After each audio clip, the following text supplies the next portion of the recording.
ખાટલા હું જ મૂકવા દો. કોહનો દારૂ પીવો એવું હોય તો બેહારવો પડે, કારણ કે મોનોનો ડોલા ખાતો હોય તો ખબર પડે.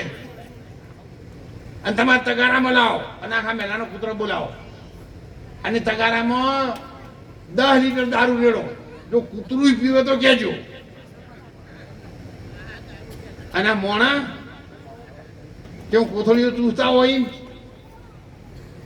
આ તો હું તો હવે કહેતો નહીં આવું બધું. એ સમય હતો મારો એ વખત કીધું ઘણું એ, અને પરિવર્તન લાવી દીધું.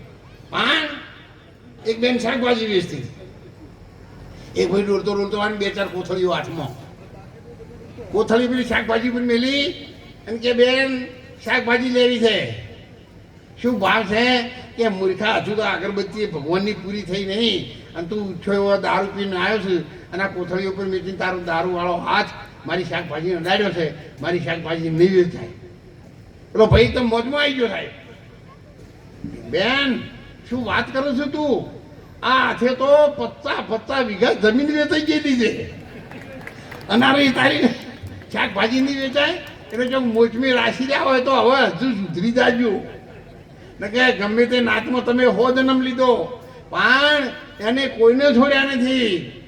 એટલા માટે વ્યસન માત્રથી દૂર રહો, ઈર્ષાથી દૂર રહો, કોઈની અદેખાઈ ન કરો, કોઈની નિંદા ન કરો. ભગવાને માણસનો જન્મ આપ્યો છે. કોઈ સુખી હોય તો ખૂબ રાજી થાઓ. ભગવાને એને આપી છે, જરૂર ભગવાન મને કાલ આપશે એવો વિશ્વાસ પરમાત્મા ઉપર આપો. બધું તમે સતીમાં શિકોતર માને જન્મ માનો એને માનો, એમાં અમારી હજુ લાયક, એમાં અમારી ના નહીં. પણ જન્મ માનો એમાં ડગશો નહીં. પછી આ શિકોતર માને માનો, અંબાજી 5 પુણ્યમાં માનો. તમારા બહેનું છોકરાની હગઈ થવાની નથી કે 6 પુણ્યમાં માનો માતાજી અને મારા છોકરાની હગઈ થાજો. વળી બીજી ત્રીજી ખેરાળુ ચોક જાઓ અને ત્રીજી પુણ્યમાં ગો કે એ નહીં જવાનું તો આ કુંજો ચૂડીમાં 3 મંગળવાર ભર એટલે અંબાજીમાં 4 તો ચૂડીમાં હું આવતો હતો. આનું કોણ કોણ કરો તમે કહો? તમને વિશ્વાસ તો કોઈ જગ્યાએ છે ને. પહેલા પ્રથમ તો ચેરિટી બિગેન્સ એટ હોમ.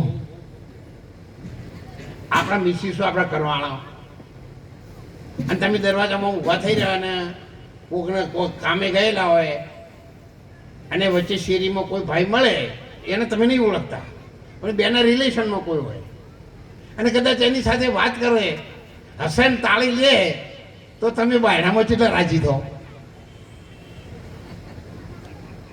તરત રહોડામાં આવીને કહો કોણ હતું? તો પછી તારા પગ નતા થઈને પૂછવું હતું ને. તમારે ઓટો પગમાં વાંચ્યો હોય ને માથામાં તેલ ચોળો જ નીકળે તો તમારી મિસિસ ઉપર તમને રીહ ચડેલી હોય અને પછી તમે ખાવા બેહો એટલે તમે કહો રોટલી મોળી છે, શાકમાં ભલી વાર નહીં. આ વાત બીજે છે ને થાળી જ મેલી છે. હવે આ તો નીકળે કદી કોટા.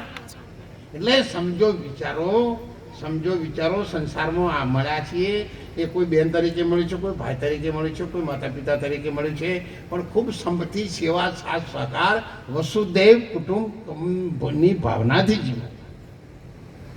અને તો આપણે બધા ભેગા રહેતા હોય તો થોડું આખું પાછું થાય અને આપણા મિસિસ હોય કદાચ દૂધી તપેલી સવારે ઊંધી પડી જાય ગેસ ઉપરથી તો આપણે કેટલા રાજી થઈએ. પણ આપણે એમ કરવું જોઈએ એની પીઠ ઉપર ધન્ય છે તમારા જીવનનો પગલાં મારા ઘેર સાથે જો સવારે કેટલું રૂપાળું દૂધ જોઈ ગયું.